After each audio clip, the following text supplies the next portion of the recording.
Hey guys, tonight we're going to dive into the dark, dusty corners of medieval history to explore a topic that probably kept more than a few young women awake at night, their wedding day. Forget the white dresses, the beautiful flowers, and the carefully curated social media posts. You're a young woman in the year 1350, and your wedding is less of a fairy tale and more of a terrifying, public, and often painful obligation. The beautiful gown is actually a heavy, wool-lined nightmare. The flowers are probably wilting herbs meant to ward off evil spirits. And the person you're marrying, well, you've probably never seen him before today. You're about to be shoved into a marriage that has nothing to do with your feelings and everything to do with land, money, and power. You're a pawn in a game you don't even understand. So, before you get comfortable, take a moment to like the video and subscribe, but only if you genuinely enjoy what I do here. Let me know where you're listening from and what time it is for you in the comments.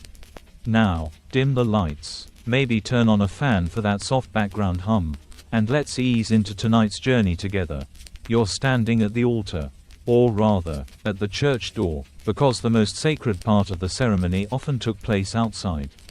The cold wind whips around you, and your heavy wool dress, which felt so constricting earlier, now feels like a thin shield against the biting chill. This isn't a small, intimate ceremony. The entire village is here. Their eyes on you, their whispers a constant, low-level buzz. You can feel your mother's hand on your back, a strange mixture of comfort and a final, desperate push toward your new life. You steal a glance at your husband-to-be. He's a man you've only met once, maybe twice, and you know nothing about him other than his name and the fact that his family's land borders your family's. This isn't love, it's a merger. It's a land deal wrapped in a heavy, linen bow, and what you dread most isn't the man himself, or the loss of your home, but the traditions that will follow this ceremony. The ones you've heard whispered about by the older girls. The ones that make them shudder, not with excitement, but with a deep, bone-chilling fear. You're about to find out that the wedding night was not a private affair, but a series of public rituals designed to ensure the marriage was valid, to protect family interests, and to cement the new social order. You probably won't survive this with your dignity intact, but that's just part of the deal. One of the first unpleasant surprises comes in the form of a strange tradition, the bedding. This isn't just about retiring to your room.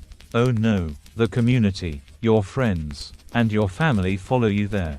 It's a literal procession, a joyous, for them, anyway, parade into your new marital chamber. They're not there to wish you well and leave. They're there to undress you. A mainstream historical fact is that the bedding was a common practice across social classes, and it involved the community physically putting the bride and groom into bed. This was a public act, a communal blessing, and a way to make sure no funny business was going on. They would sing, they would dance, and they would drink, all while you and your new husband sat there. A strange, half-dressed spectacle. The groom's friends would undress him, and your friends would undress you. It was a bizarre, often raucous event that left you feeling completely exposed and vulnerable. A quirky tidbit that historians love to debate is the exact nature of the undressing. Some sources suggest it was a gentle, almost ceremonial act, while others paint a picture of a rough and tumble affair, with clothes being ripped off and playful, or not so playful, pinches and slaps. The truth, as historians still argue whether it was a symbolic act or a genuine physical ritual, probably lies somewhere in the middle. But either way, you can bet that it was a deeply uncomfortable experience. A public violation of your privacy on what was supposed to be the most intimate night of your life. The whole point was to get you into that bed, to make sure you were there, and to set the stage for the rest of the night's unpleasantries. The wedding night wasn't just about a man and a woman coming together, it was about the community witnessing and sanctioning the union.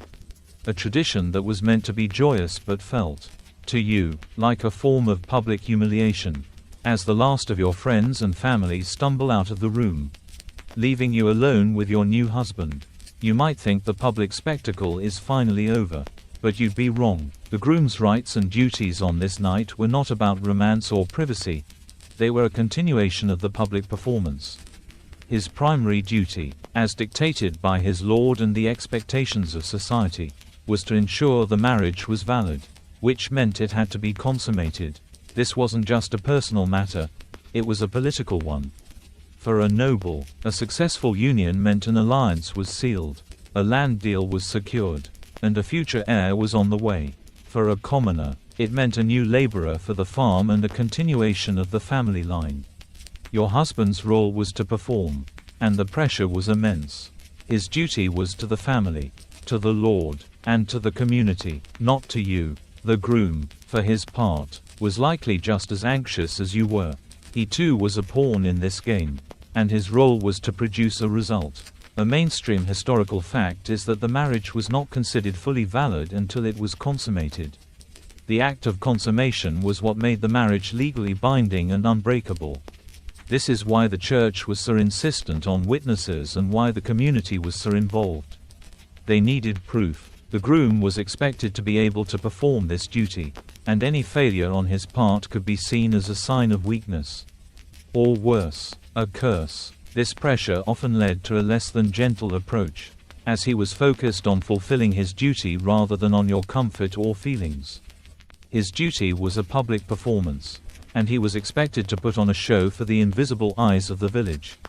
A quirky tidbit that adds to the bizarre nature of this night is the superstition surrounding the groom's performance. It was widely believed that if a man failed to consummate the marriage, it was because a witch or a rival had cast a spell on him.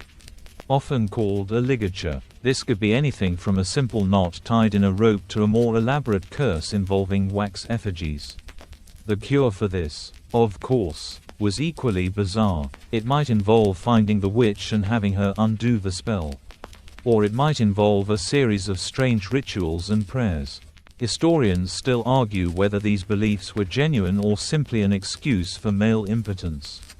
But the fact remains that the fear of a curse was very real. And it added another layer of pressure to the groom's already stressful night. It wasn't just his masculinity on the line, it was his very soul. He was a man with a job to do, and if he failed, the consequences could be dire. Your new husband is now in the room with you, and he's not exactly looking at you with a twinkle in his eye. He's looking at you like you're a problem to be solved, a task to be completed. His friends, before they left, might have given him some ribald advice or a pat on the back. A final, public reminder of his duty. He's probably a bundle of nerves. And that's not a recipe for a good time for anyone involved. He's thinking about his family's honor, about the land deal, about the potential for an heir, and about the very real possibility of a curse. He's been told his whole life that this is what a man does. And he's about to find out if he's man enough to do it. You, on the other hand, are just trying to get through the night without crying. You're a means to an end, a vessel for a future heir. And you know it. The lack of affection, the coldness, the sense of being an object rather than a person, it's all a part of the medieval wedding night. It's a night of public spectacle, and even when the public is gone, the feeling of being watched, of being judged, remains. With your new husband now a silent, anxious presence in the room, you might hope for some semblance of privacy, a brief moment of quiet before the inevitable. But the medieval wedding night was an emphatically public spectacle from start to finish. And the quiet you crave is an illusion. The community's role didn't end at the bedding ceremony. It extended to the very moment of consummation. Witnesses, often including your parents and the village elders, remained outside the door, sometimes peeking through cracks, listening for sounds that would confirm the marriage was on its way to being legally binding. They weren't there to celebrate your love story. They were there to be the official record. The living proof. This tradition, deeply ingrained in the culture, meant that even in the most intimate moments, you were performing for an audience. This public scrutiny was considered a necessary part of the process. A mainstream historical fact is that the presence of witnesses was a way to prevent future disputes over the legitimacy of the marriage or the inheritance of property. The stakes were incredibly high. If a marriage wasn't consummated and the bride later claimed to be pregnant, the witnesses could testify that the union was never truly made. potentially causing a land or inheritance crisis. Your privacy was sacrificed for the sake of legal and social order. The walls of your new chamber were thin, and the whispers and muffled laughter from the people outside would have been a constant, humiliating reminder that this was not a moment for you alone. The pressure was on both of you to get it over with.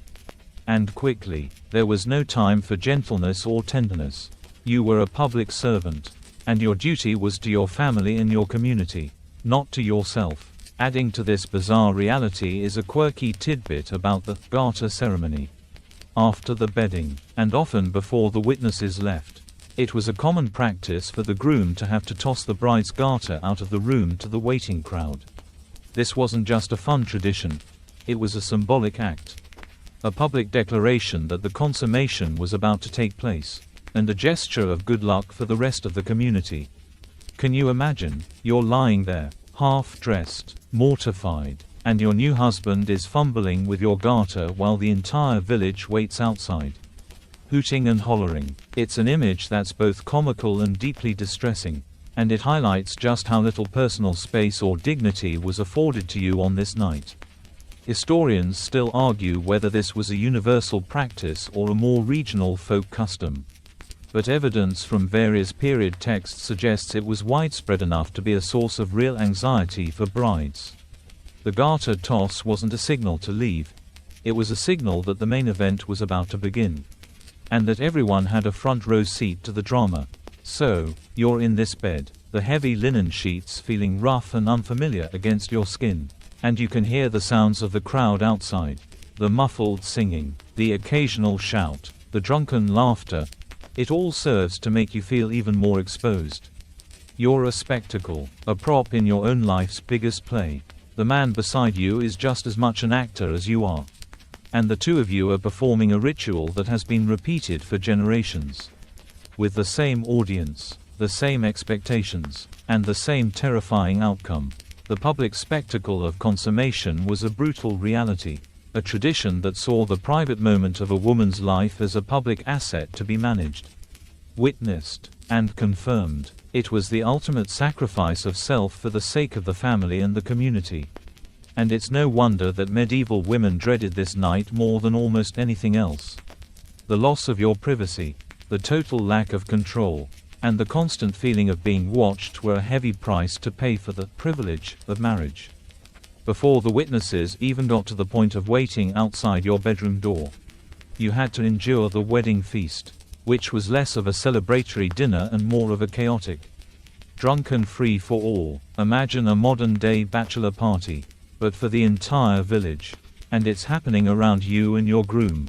The noise is deafening, the food is heavy and greasy, and the alcohol flows freely. The goal of the feast was to celebrate the union, but it also served as a way for the community to blow off steam and engage in a bit of social chaos. You're a spectacle, sitting at the head table, trying to make polite conversation with a man you don't know while 100 people get increasingly rowdy around you. The public scrutiny of the wedding night wasn't just confined to the bedroom, it started here, with the whole village watching you and your new husband, judging your every move, and waiting for the show to begin. A mainstream historical fact about medieval weddings is that they were incredibly loud and communal events.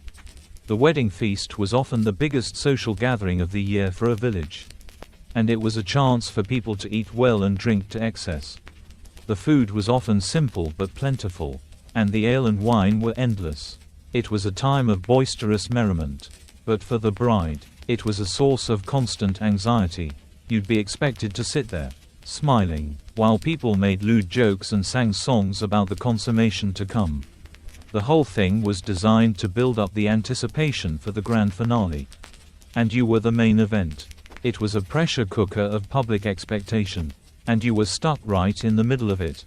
The rowdy nature of the feast often led to escalating chaos and humiliation, especially for the bride and groom. A quirky tidbit from the period is the practice of pinching, as the bride was being led away from the feast to the marital chamber. It was common for guests to try and pinch her, as a way of symbolically stealing her good luck. This wasn't a gentle tap. It was a rough and tumble tradition that saw guests jostling and shoving each other to get a piece of you. You would be jostled, prodded, and pinched by a crowd of drunk, enthusiastic villagers, all while your new husband stood by, unable or unwilling to help. Historians still argue whether this was a genuine folk tradition or a form of sanctioned sexual harassment. But either way, it was a terrifying experience for a young woman who was already on edge. The pinching was a physical manifestation of the community's claim on your body and your future. And it was a deeply unsettling way to end the feast. So, as you make your way through the drunken throng, feeling hands on you and hearing the raucous laughter, you are already dreading what's to come. The feast wasn't a celebration for you. It was a prelude to a performance. It was a moment where the community came together to assert its dominance over your personal life. To remind you that your marriage was their business, and to make sure you understood your place in the new social order. The communal feasting and pranks were all part of a grand spectacle that stripped you of your privacy and your dignity. One drunken pinch at a time. The medieval wedding was not a day of love and romance. It was a day of public humiliation and terror. And the feast was just the beginning. The noise, the chaos, the feeling of being watched. It all added up to a feeling of dread that would stay with you long into the night. As you're finally ushered away from the chaotic feast, you probably think you're heading for a quiet chamber, a moment of reprieve. But the nuptial bed itself was a central prop in this ongoing drama. Not a private piece of furniture. It was paraded through the streets, sometimes by the groom's friends, sometimes by the village elders, as a public display. This wasn't a secret delivery. It was another grand procession, with the bed adorned with flowers, ribbons, and sometimes even the family crest. The message was clear. This bed was not just a place for rest, but a stage for the consummation of the marriage, a symbol of the new life you and your husband were about to begin. It was a physical, tangible representation of the public's investment in your union, and it was a deeply embarrassing spectacle for you to watch. A mainstream historical fact is that the parading of the marriage bed was a common practice. Particularly in Northern Europe, the bed was often the most expensive piece of furniture a family owned. And its public display was a way of showcasing their wealth and status. It was also a way of sanctifying the marital chamber, blessing the bed, and warding off evil spirits. The procession was accompanied by singing, dancing, and more raucous behavior, all of which served to heighten the public anticipation for what was to come. You'd have to walk behind this bed, a literal object of your shame, as it was carried through the streets, knowing that every eye was on you, and that everyone knew what was about to happen on that very piece of furniture. The bed wasn't a symbol of comfort or rest, it was a symbol of public duty. A quirky tidbit that adds to the absurdity of the whole thing is the belief that the bed had to be blessed by a priest or a holy man before it could be used. In some regions, the priest would actually come to the chamber and sprinkle the bed with holy water, say a few prayers, and bless the union. In other places, the blessing was more symbolic, with the priest giving the couple a special blessing at the church door and then sending them on their way. Historians still argue whether this was a mandatory part of the ceremony or a more regional, folk custom, but the fact remains that the bed itself was seen as a sacred object, and its use was heavily regulated by the church. This added another layer of anxiety for you and your groom, as you were not only performing for your family and community, but also for God and the church. The pressure to perform was immense, and the bed itself became a symbol of that pressure. So, as you finally arrive at your chamber, the bed is already there, a silent, imposing presence. It's been seen by everyone in the village, and it's been blessed by a priest. The sheets are clean, the pillows are plump, and the blankets are heavy, but the bed itself feels like a trap. It's not a place for love or affection, it's a place for a public duty to be performed. The parading of the nuptial bed was a brutal and humiliating tradition that left you with no doubt about your place in the new social order. You were a public asset, and your body and your marriage were the property of your family and your community. The bed was just the stage, and you were the unwilling star of the show. The memory of the procession, the shouts, and the drunken laughter would stay with you long after the night was over. A constant reminder of the public humiliation you had to endure. The moment the witnesses finally leave and you are alone with your new husband. You might foolishly hope for a moment of quiet, a gentle conversation, but that hope is quickly shattered. The most terrifying part of the night is still to come. The physical inspection and the public display of evidence. This wasn't an option. It was a mandatory, brutal reality. You were expected to endure a physical inspection to prove your purity, and to show that the consummation was successful. This wasn't just about a man and a woman. It was about the legal and social legitimacy of the marriage itself. The witnesses had to have proof. And that proof came in the form of blood. A mainstream historical fact is that the morning after the wedding night, the bride's parents or other family members would come into the chamber to inspect the bedsheets for proof of defloration. This was a public, formal ceremony. The bride's virginity was not just a personal virtue, it was a public commodity.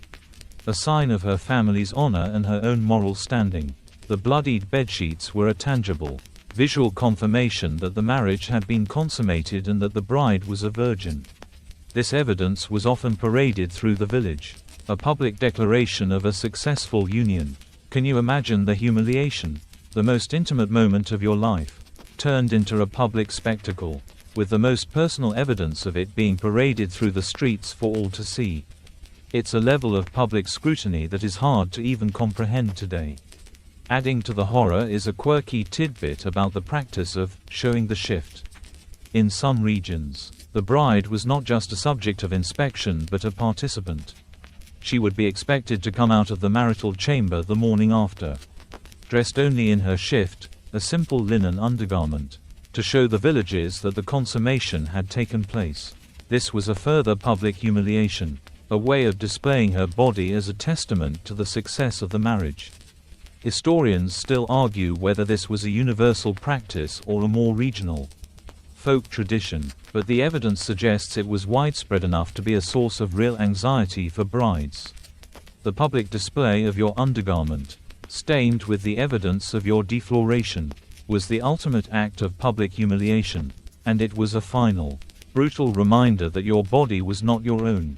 So, as you lie there, your body sore and your mind reeling, you know what's coming. You know that in a few short hours, your parents, the village elders, and perhaps even the local priest will come to inspect the bedsheets.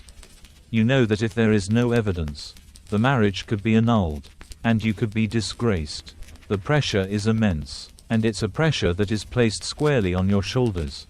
The physical inspection and the public display of evidence were a terrifying part of the medieval wedding night.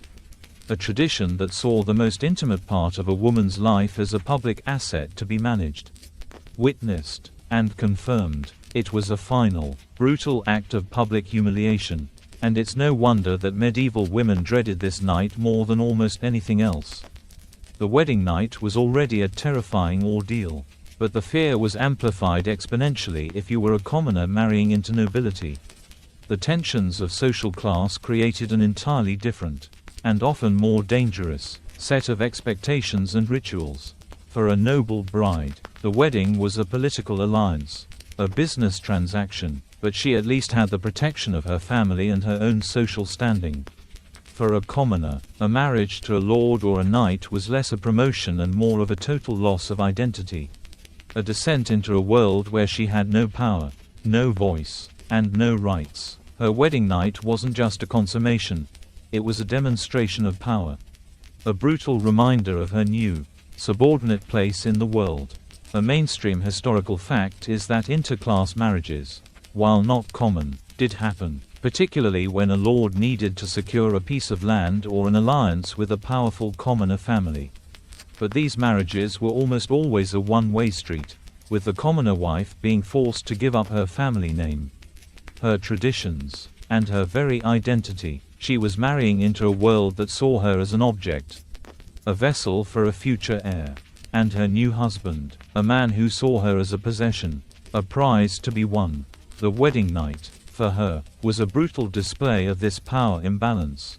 It was a night of total submission, a night where she had no say, no control, and no hope. The fear she felt was not just of the unknown, but of a very real, very present danger. A quirky tidbit that highlights the cruelty of these unions is the custom of the handmaid's curse.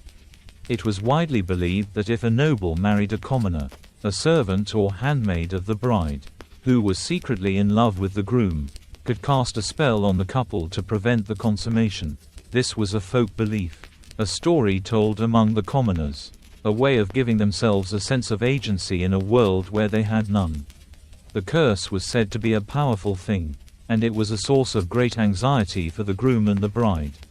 Historians still argue whether this was a genuine belief or a way for commoners to vent their frustration. But the fear of the curse was very real, and it added another layer of pressure to an already terrifying night. For the commoner bride, it was a reminder that she was an outsider, a person who had no place in this new world, and that her every move was being watched and judged. So, as you stand there, a commoner girl in a noble's world, you are acutely aware of your vulnerability. You are a prize, a piece of property, and your wedding night is a public display of your new owner's power. The feast is louder, the pranks are crueler, and the public scrutiny is more intense. The bed, the witnesses, the everything, it's all a demonstration of your new status. And it's a terrifying one. The tensions of social class made the medieval wedding night a different beast entirely. A night of total submission and fear. The commoner bride was not a wife, she was a conquest. And her wedding night was a brutal reminder of that fact. The lack of love, the coldness, the sense of being a possession rather than a person, it was all a part of the medieval wedding night.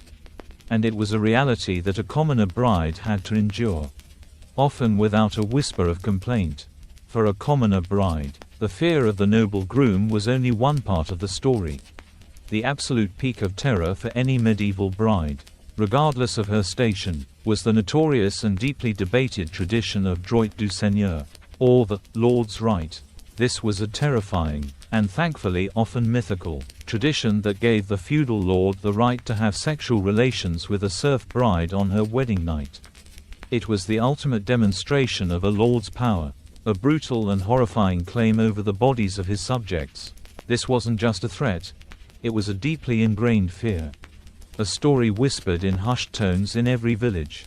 For you, a commoner girl, the fear that your lord might exercise this right would have been a constant, gnawing anxiety. A mainstream historical fact about droit du seigneur is that there is very little concrete evidence that it was a widespread, legally sanctioned practice. Historians have found few, if any, official documents or laws that explicitly grant this right to a lord. The tradition seems to have been more of a folk belief, a terrifying myth used to symbolize the absolute power of the lord over his serfs. It was a form of psychological control, a way of reminding the commoners that they were not free, that their lives and their bodies belonged to their lord. The lack of legal evidence doesn't mean it never happened, of course. It's entirely possible that individual lords, being the absolute rulers of their domains, simply took what they wanted, without the need for a law to back them up. The fear was real, even if the legal precedent wasn't. A quirky tidbit that adds to the complexity of this debate is the practice of buying out the right.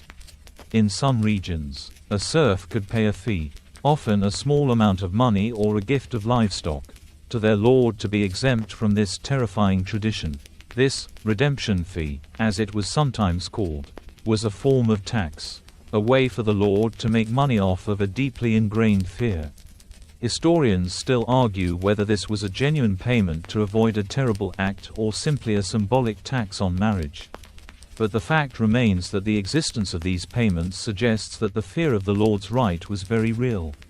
For you, the commoner bride, the thought of your family having to scrounge together a few coins to buy you a night of safety would have been a deeply humiliating and terrifying experience. The payment wasn't just a fee, it was a reminder of your status, a testament to your lord's power, and a brutal sign of your family's poverty. So, as you stand at the altar, your heart pounding, you're not just worried about your new husband, you're worried about your lord. You're worried about whether he will choose to exercise his right. And if not, whether your family was able to come up with the money to buy you out of it. The droit du seigneur was a terrifying tradition. a brutal and horrifying claim over the bodies of his subjects. It was the ultimate demonstration of a lord's power, a brutal and horrifying claim over the bodies of his subjects, and it was the ultimate fear for a medieval bride.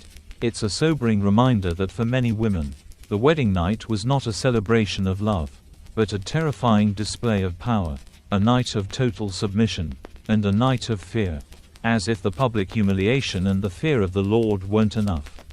The medieval wedding night was also heavily controlled by the church. Clerical control and church law added another layer of anxiety to an already terrifying night. The church saw marriage not as a romantic union but as a sacrament, a holy contract, and it had very specific rules about how and when it should be consummated. The church's involvement meant that your wedding night wasn't just a personal matter, it was a matter of divine law. And any failure to follow the rules could lead to serious consequences, both for you and for your new husband. The watchful eyes of the community were now joined by the watchful eyes of God. A mainstream historical fact is that the church was deeply involved in the regulation of marriage. The church defined who could marry whom, what constituted a valid marriage, and what the purpose of marriage was. The primary purpose, according to the church, was procreation. Therefore, the consummation of the marriage was not just a legal necessity but a religious one. It was a way of fulfilling God's will and ensuring the continuation of the human race. The church insisted that the consummation had to be a complete act, and it had to take place in a way that was open to the possibility of conception. This added immense pressure to the act itself, as it was now not just a physical act but a religious duty. The guilt and shame that could come from a failed consummation were immense, and the fear of divine punishment was very real. A quirky tidbit that highlights the church's obsession with the details of the wedding night is the debate over the blessing of the bed. While some priests would simply bless the bed and the couple, others would offer a more detailed blessing that included a recitation of prayers and a series of rituals designed to ensure fertility and the successful consummation. In some cases, the priest would even sprinkle the bed with holy water and then offer the couple advice on how to perform their marital duties. Historians still argue whether these blessings were a genuine religious practice or a more regional folk custom, but the fact remains that the church's involvement in the most intimate moments of a couple's life was a source of great anxiety. The thought of a priest giving you advice on your marital duties would be a deeply uncomfortable and embarrassing experience, and it would leave you with no doubt about the church's total control over your life. So, as you lie there, your body sore and your mind reeling, you're not just worried about your husband, your family, or your community. You're worried about God. You're worried about the church and its rules. You're worried about the divine punishment that could come from a failed consummation. And you're worried about the eternal consequences of a night that you never wanted in the first place. The clerical control and church law made the medieval wedding night a different kind of terrifying. It was a night of total submission, not just to a man, but to a divine law that saw your body as a tool for procreation, and your life as a series of rituals to be performed in the service of God. It's a sobering reminder that for many women, the wedding night was not a celebration of love, but a terrifying display of power, a night of total submission, and a night of fear. The church's rules and the community's expectations were not the only sources of anxiety on your wedding night. Your personal well-being was in the hands of a midwife, a figure who was as much a source of comfort as she was a source of dread. The midwife, or sage femme as she was sometimes called, was a woman who was an expert in all things related to childbirth and female health. She was often present at the wedding feast and would be a key figure in the bedding ceremony, helping to prepare you for the night ahead. Her role was to ensure that you were ready, both physically and mentally, for the consummation, but her methods were often more superstitious than scientific, adding another layer of anxiety to an already terrifying night. A mainstream historical fact is that midwives were essential members of the community. They were often the only source of medical knowledge for women and were highly respected for their skills. They were present at births, at deaths, and at marriages, and their presence was a sign that the community was invested in the health and well-being of its members. but their knowledge was a strange mixture of folk remedies, herbal lore, and a deep understanding of the female body. They would often use herbs to calm the bride's nerves, or to bless the bed, or to ward off evil spirits. Their methods were often more about tradition than about science, and they were a source of both comfort and fear. A quirky tidbit that adds to the bizarre nature of the midwife's role is the practice of the midwife's blessing. It was widely believed that a midwife could bless a couple to ensure a successful consummation and a fruitful marriage. This wasn't just a simple prayer, it was often a series of strange rituals and ceremonies. The midwife might rub a special oil on the bride's stomach, or she might offer the couple a special drink made from herbs and wine. Historians still argue whether this was a genuine religious practice or a more regional, folk custom, but the fact remains that the midwife's blessing was a source of both comfort and fear. For you, the bride, the thought of a woman performing strange rituals on your body, while the whole village watched, would have been a deeply uncomfortable and embarrassing experience. The midwife's blessing was a way of ensuring that the consummation was successful. But it was also a brutal reminder of your new status as a vessel for procreation. So, as you lie there, your body sore and your mind reeling, you're not just worried about your husband, your family, or your community, you're worried about the midwife. You're worried about her strange remedies and her even stranger rituals. You're worried about her knowledge, which is a mix of genuine medical expertise and pure superstition. The midwife's role was a strange one, a mix of comfort and dread, and it added another layer of anxiety to an already terrifying night. Her methods were often more superstitious than scientific, and she was a source of both comfort and fear. It's a sobering reminder that for many women, the wedding night was not a celebration of love, but a terrifying display of power, a night of total submission, and a night of fear. The preparations for your wedding night didn't begin at the feast, they started much earlier. Often with ritual baths and cleansing ceremonies. You were expected to undergo a series of ritualistic bathing and cleansing ceremonies. Often with unsavory ingredients. Before the wedding, this wasn't about personal hygiene, it was a deeply symbolic act. A way of purifying you, both physically and spiritually, for your new role as a wife.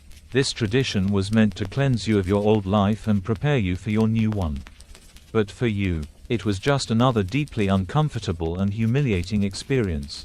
The smell of the herbs, the strange liquids, and the rough hands of the women who were cleansing you.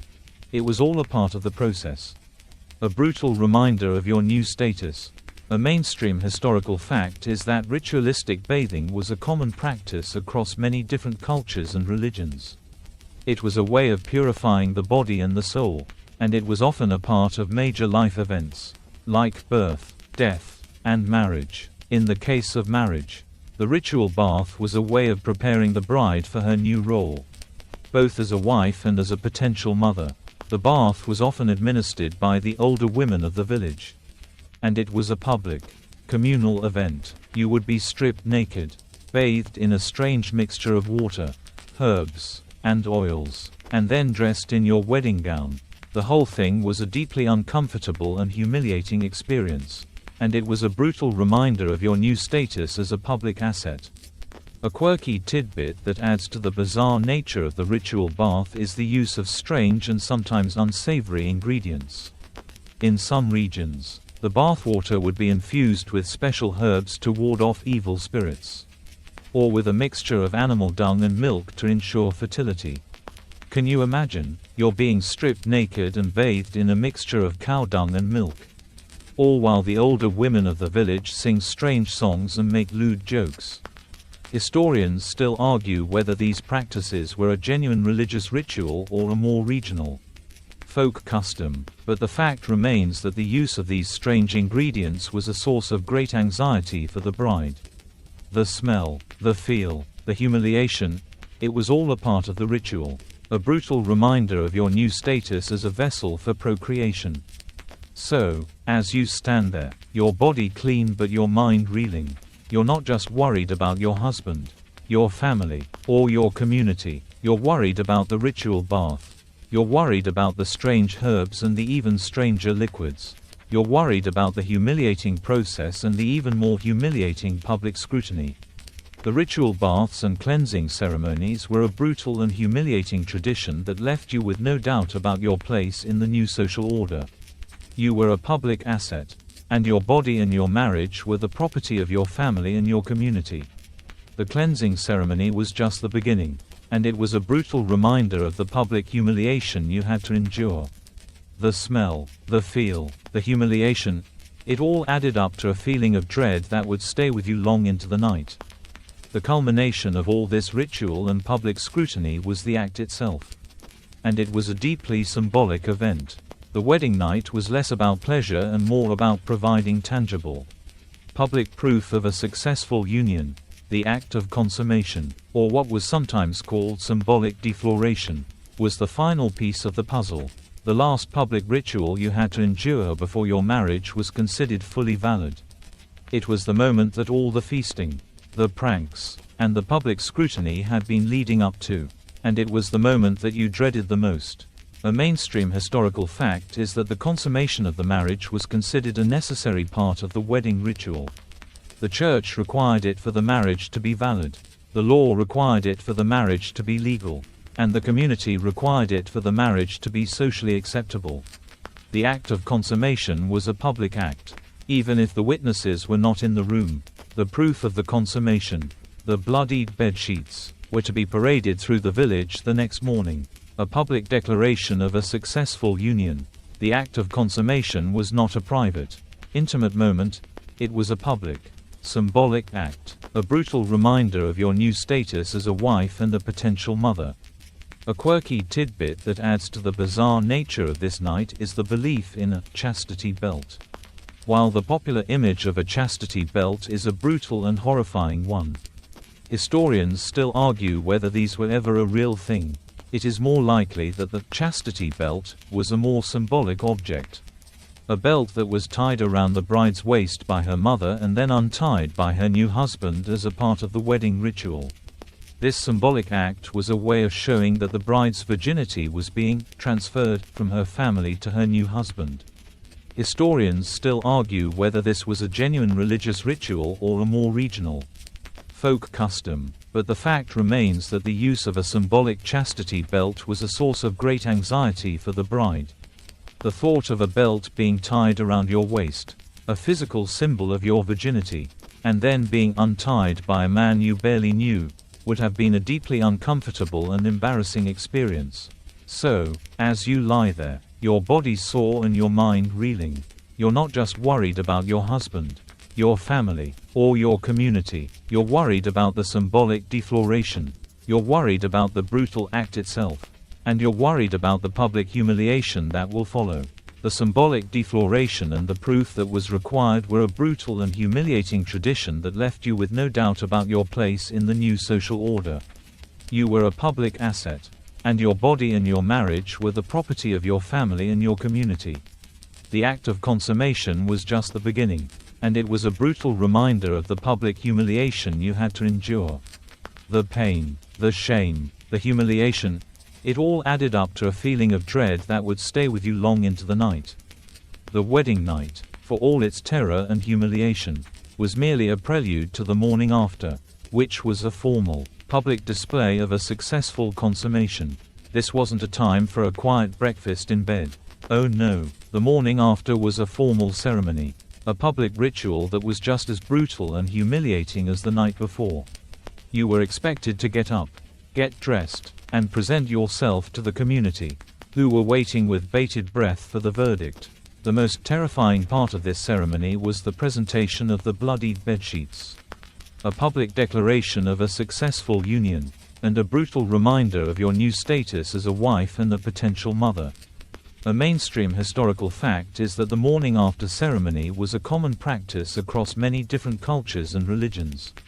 It was a way of confirming the legitimacy of the marriage and ensuring that there were no disputes over the inheritance of property.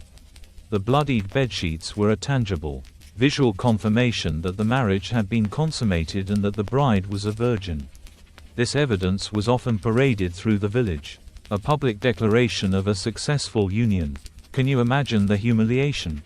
The most intimate moment of your life, turned into a public spectacle, with the most personal evidence of it being paraded through the streets for all to see. It's a level of public scrutiny that is hard to even comprehend today. A quirky tidbit that adds to the bizarre nature of this ceremony is the practice of the morning gift. The morning after the wedding, the groom was expected to give the bride a gift, often a piece of jewelry or a piece of land, as a sign of his appreciation for her virginity. This wasn't a romantic gesture, it was a formal, legal transaction, a way of paying for the bride's purity. Historians still argue whether this was a genuine legal practice or a more regional, folk custom, but the fact remains that the existence of these gifts suggests that the bride's virginity was a valuable commodity, a public asset to be managed, witnessed, and confirmed. For you, the bride, the thought of a morning gift being a public declaration of your purity would have been a deeply uncomfortable and embarrassing experience. The gift wasn't just a present, it was a reminder of your status, a testament to your husband's power, and a brutal sign of your new place in the world. So, as you stand there, your body sore and your mind reeling, you're not just worried about your husband, your family, or your community. You're worried about the morning after ceremony. You're worried about the public display of the bloodied bedsheets and the humiliating questions that will follow. The post-wedding night ceremony was a brutal and humiliating tradition that left you with no doubt about your place in the new social order. You were a public asset, and your body and your marriage were the property of your family and your community. The morning after was just the beginning, and it was a brutal reminder of the public humiliation you had to endure. The shame, the pain, the humiliation, it all added up to a feeling of dread that would stay with you long after the ceremony was over, while you were dreading the consummation and the public display of its success. Your new husband was wrestling with his own set of fears. The pressure on him to perform was immense, and the fear of impotence, often blamed on curses or spells, was very real. His duty was to his family, to his Lord, and to his community, and if he failed to consummate the marriage, the consequences could be dire. He could be seen as weak, his family could be shamed, and the marriage could be annulled. The pressure was immense, and it was a pressure that was placed squarely on his shoulders. The fear he felt was not just of the unknown, but of a very real, very present danger. A mainstream historical fact is that impotence was a recognized reason for a marriage to be annulled. If a husband could not consummate the marriage within a certain amount of time, the church could declare the marriage null and void. This was a serious matter, as it could lead to a loss of land, a loss of status, and a great deal of public shame. The pressure on the husband to perform was immense, and it was a pressure that was placed squarely on his shoulders. The fear of impotence was a very real, very present danger, and it was a fear that was shared by both the husband and his family. The wedding night was a performance, and the husband was the main actor. If he failed to perform, the consequences could be dire. A quirky tidbit that adds to the bizarre nature of this night is the belief that impotence could be caused by a curse or a ligature. It was widely believed that a rival, a jealous suitor, or a witch could cast a spell on the groom to prevent him from consummating the marriage.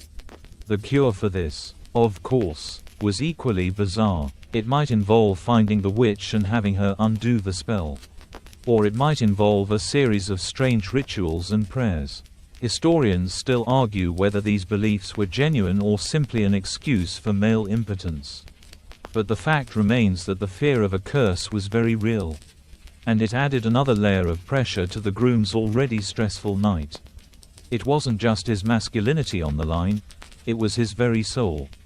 He was a man with a job to do, and if he failed, the consequences could be dire.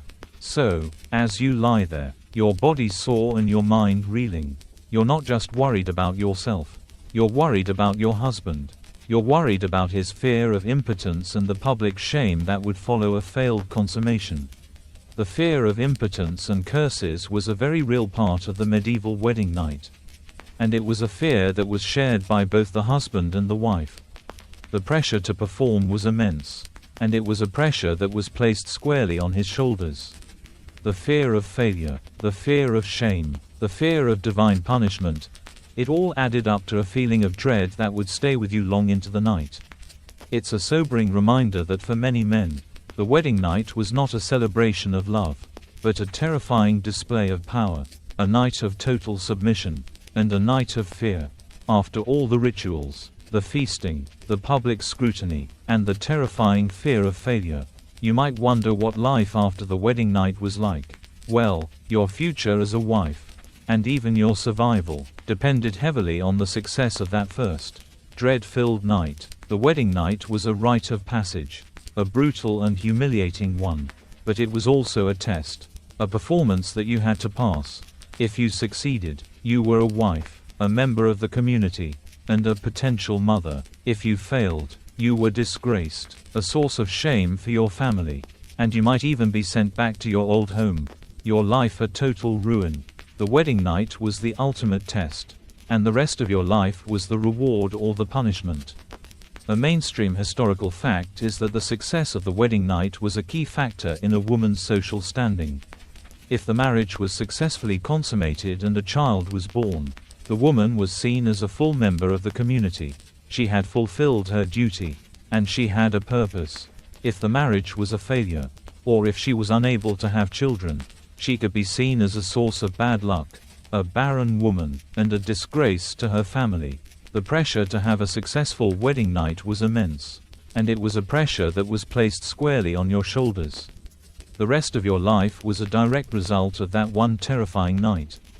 A quirky tidbit that adds to the bizarre nature of this is the belief that if the wedding night was successful, the bride would be rewarded with a marriage crown.